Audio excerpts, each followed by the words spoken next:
नारद मुनि या नारद ऋषि के बारे में हम में से किसने नहीं सुना है। नारद मुनि, नारद ऋषि का नाम हम अक्सर अपनी ज़िंदगी में किसी न किसी वजह की वजह से सुनते आए हैं। तो आज मैं आप सभी के लिए नारद मुनि का एक बहुत ही खूबसूरत प्रसंग लेकर उपस्थित हुई हूँ, जिसका शीर्षक है महादेव ने किया नारद की शंका का समाधान। इस प्रसंग को शुरू करने से पहले मैं आप सभी के लिए नारद मुनि के बारे में कुछ जानकारी, कुछ रोचक बातें लेकर उपस्थित हुई हूँ। तो चलिए शुरू करते हैं। हिंदू कैलेंडर के अनुसार हर साल वैशाख मास के कृष्ण पक्ष की द्वितीय तिथि को नारद जयंती मनाई जाती है। नारद मुनि भगवान विष्णु के परम भक्त थे। कहते हैं कि नारद मुनि का जन्म एक श्राप से हुआ था। वे ब्रह्मा के मानस पुत्र थे। पौराणिक मान्यताओं के अनुसार इंद्रलोक में उपबर्हण नाम के गंधर्व हुआ करते थे। उपबर्हण को स्त्रियों के साथ समय बिताना बेहद पसंद था। स्वर्ग में वह अप्सराओं के साथ ही क्रीड़ा करते थे। एक बार गंधर्व और अप्सराएं जगत गुरु ब्रह्मा की आराधना कर रहे थे। तभी उपबर्हण अप्सराओं के साथ क्रीड़ा करने लगे। इससे ब्रह्मा जी क्रोधित हो गए और उन्हें शूद्र योनि में जन्म लेने का श्राप दे दिया। ब्रह्मा जी के श्राप के चलते उपबर्हण को अगले जन्म में एक शूद्र दासी ने जन्म दिया। उसका नाम नंद रखा गया। नंद को बचपन से ब्राह्मणों की सेवा में लगा दिया गया था। वे तन मन से ब्राह्मणों की सेवा में लीन हो गए। इससे उनके पूर्व जन्म के पाप धीरे धीरे धुलते गए। समय के साथ उनका मन प्रभु की भक्ति में लगने लगा। वे भगवान विष्णु की भक्ति में लीन हो गए। इससे खुश होकर खुद प्रभु ने उन्हें दर्शन दिए और नंद को ब्रह्मपुत्र होने का वरदान मिला। इस तरह वे देवर्षि बन गए। कहते हैं कि सृष्टि के अंत के हजारों सालों बाद इसकी फिर से रचना हुई। तब ब्रह्मा जी ने 10 मानस पुत्रों को जन्म दिया। इनमें से एक नारद हैं। नारद भगवान विष्णु के परम भक्त थे, इसीलिए तीनों लोकों में विचरण करते हुए वे ब्रह्मा जी की महिमा का बखान करने लगे। तीनों लोकों में विचरण करने की वजह से उनके पास हर जगह की खबर होती थी, इसीलिए उन्हें संसार का पहला पत्रकार भी माना जाता है।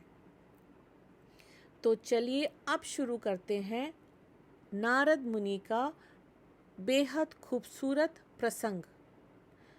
एक दिन नारद मुनि आकाश मार्ग से नारायण नारायण का जाप करते हुए जा रहे थे।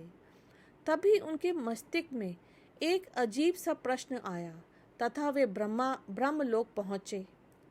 ब्रह्मलोक पहुंचकर उन्होंने अपने पूज्य पिता ब्रह्मा जी को दंडवत प्रणाम किया। नारद को सामने देख ब्रह्मा जी ने पूछा, कहो पुत्र, आज कैसे आना हुआ? तुम्हारे मुख के भाव कुछ कह रहे हैं। कोई विशेष प्रयोजन अथवा कोई समस्या? नारद जी ने उत्तर देते हुए कहा, पिताश्री, ऐसा कोई विशेष प्रयोजन तो नहीं है, परंतु एक प्रश्न मन में खटक रहा है। आपसे इसका उत्तर जानने के लिए उपस्थित हुआ हूँ। तो फिर विलंब कैसा? मन की शंकाओं का समाधान शीघ्रता से कर लेना ही ठीक रहता है। इसीलिए निसंकोच अपना प्रश्न पूछो। ब्रह्मा जी ने कहा, पिताश्री, आप सारी सृष्टि के परम पिता हैं। देवता और दानव आपकी ही संतान हैं। भक्ति और ज्ञान में देवता श्रेष्ठ हैं, तो शक्ति तथा तपाचरण में दानव श्रेष्ठ हैं। परंतु मैं इसी प्रश्न में उलझा हुआ हूँ कि इन दोनों में कौन अधिक श्रेष्ठ है। और आपने देवों को स्वर्ग और दानवों को पाताल लोक में जगह दी, ऐसा क्यों? इन्हीं प्रश्नों का उत्तर जानने के लिए मैं आपकी शरण में आया हूँ। नारद ने ब्रह्मा जी से अपना प्रश्न बताते हुए कहा। नारद का प्रश्न सुन ब्रह्मदेव बोले, नारद, इस प्रश्न का उत्तर देना तो कठिन है और इसका उत्तर मैं नहीं दे पाऊंगा, क्योंकि देव और दानव दोनों ही मेरे पुत्र हैं एवं अपने ही दो पुत्रों की तुलना अपने ही मुख से करना उचित नहीं होगा। लेकिन फिर भी तुम्हारे प्रश्न का उत्तर ढूंढने में भगवान शिव तुम्हारी अवश्य मदद कर सकते हैं। ब्रह्मदेव से आज्ञा लेकर नारद मुनि महादेव शिव के पास गए तथा उनके सामने अपनी समस्या रखी। महादेव शिव नारद मुनि को देख मुस्कुराए तथा उन्हें आदेश दिया कि तुम देव और दानवों के लिए एक भोज का आयोजन करो तथा इस भोज के लिए उन्हें निमंत्रण भेजो। महादेव शिव के आदेश अनुसार नारद मुनि ने वैसा ही किया तथा अगले दिन नारद मुनि ने के साथ महादेव शिव भी देवताओं और दानवों का अतिथि सत्कार करने उनके आश्रम में पधारे। दानव नारद मुनि के आश्रम में भोजन का आनंद लेने के लिए पहले पहुंच गए और उन्होंने पहले पहुंचने के कारण भोजन की पहली शुरुआत खुद से करने के लिए भगवान शिव से आग्रह किया। भोजन की थालियां परोसी गई। दानव भोजन करने के लिए बैठे। वे भोजन शुरू करने ही वाले थे कि भगवान शिव अपने हाथ में कुछ लकड़ियां लेकर उनके समक्ष उपस्थित हुए और उन्होंने कहा, आज के भोजन की एक छोटी सी शर्त है। मैं यहाँ उपस्थित हर एक अतिथि के दोनों हाथों में इस प्रकार से लकड़ी बांधूंगा कि वो कोहनी से मुड़ नहीं पाए और इसी स्थिति में सभी को भोजन करना होगा। कुछ देर बाद सभी असुरों के हाथों में लकड़ियां बन चुकी थी। अब असुरों ने खाना शुरू किया, पर ऐसी स्थिति में कोई कैसे खा सकता था। कोई असुर सीधे थाली में मुंह डालकर खाने का प्रयास करने लगा, तो कोई भोजन को हवा में उछालकर मुंह में डालने का प्रयत्न करने लगा।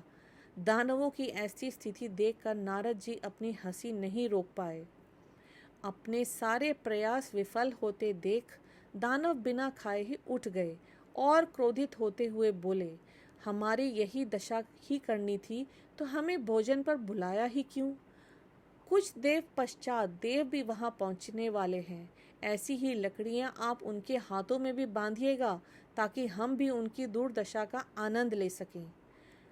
कुछ देर पश्चात देव भी वहां पहुंच गए और अब देव भोजन के लिए बैठे। देवों के भोजन मंत्र पढ़ते ही महादेव शिव ने सभी के हाथों में लकड़ियां बांधी और भोजन की शर्त भी रखी। हाथों में लकड़ियां बंधने पर भी देव शांत रहे।